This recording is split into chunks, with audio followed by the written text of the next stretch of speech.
intellectual property. The hummingbird is a global trend which inspired our design. The trend has inspired retailers all over the world, including South Africa. We have commissioned a Durban artist at Republic Umbrella to interpret this trend in August 2012. And we signed off the design in November 2012 for our range of summer cushions this season. We develop new cushions every summer, they say. We only met with Euodia Roets many months later after we saw her work at a market in January this year.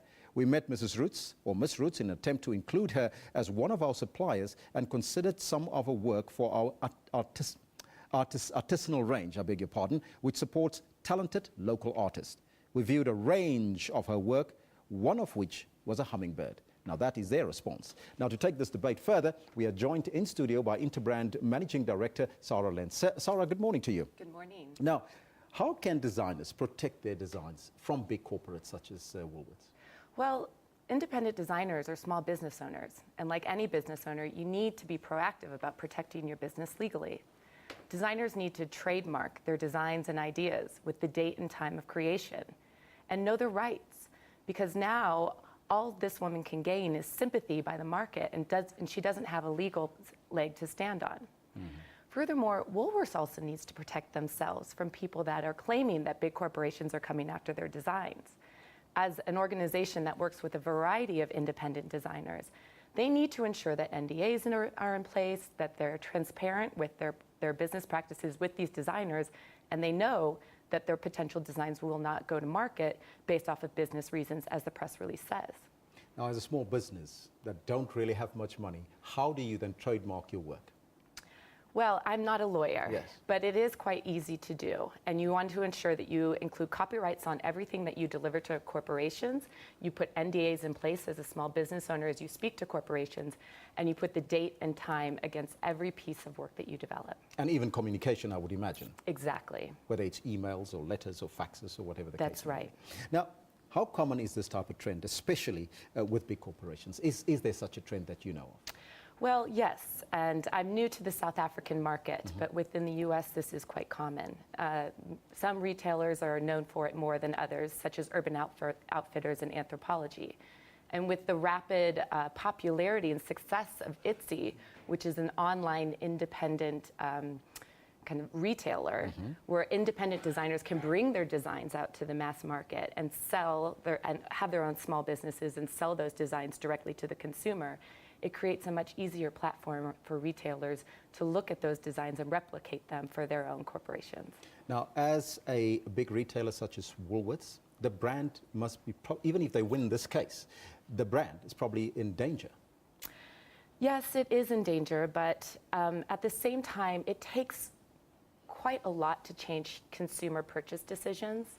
And while this may be delivering bad press for Woolworths, I can't imagine that it would have a major impact on their bottom line. I was going to say brand perception rather instead of That's right, brand perception. But Woolworths does do a lot of good. And I think that if they refocus and they ensure that they have ethical and legally viable business practices, and they continue to support local independent designers, which is incredibly important, they can and will recover from this. Now, should corporations prioritize on their in-house service providers rather than specific, or is there a specific reason why they would prefer independent designers? Well, I think that there's a few reasons. I don't work at Woolworths, so I'm not sure why they do it, but it's important to support local designers. And it's always great to bring new, fresh ideas outside of headquarters into an organization. It inspires those people that work for you, and it also elevates the products that you bring to market.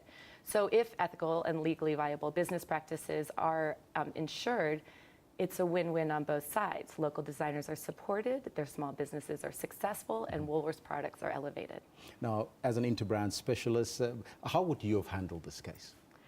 From a Woolworths perspective, they would absolutely need to engage on social media immediately when this came out.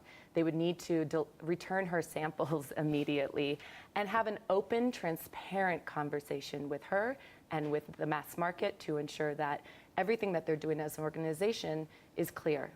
And do you think that they should have been more visible in the media around the issue? Yes, I do. Now, just to go back to our first point, your advice to small copywriters, designers, and people out there that are small businesses. How do they deal with something like this, just to make sure that we got all the points together? Well, I think it's very difficult. When it comes to IP and copyright infringement, it's handled on a case-by-case basis. And it's very difficult to determine what about a design is actually ownable. Some people say that if you change a design 10%, then it becomes art. If you change it 20%, then it becomes ownable.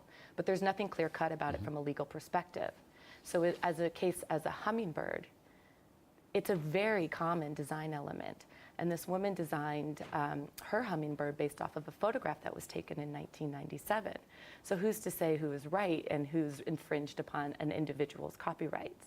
So I would say make sure that you always credit those artists that influence your work, and always put the date and time and copyright on any artwork that you're going to share out into the world. Thank you so much for you in studio with us, Sarah, to give us an explanation as to how this actually works in terms of IP.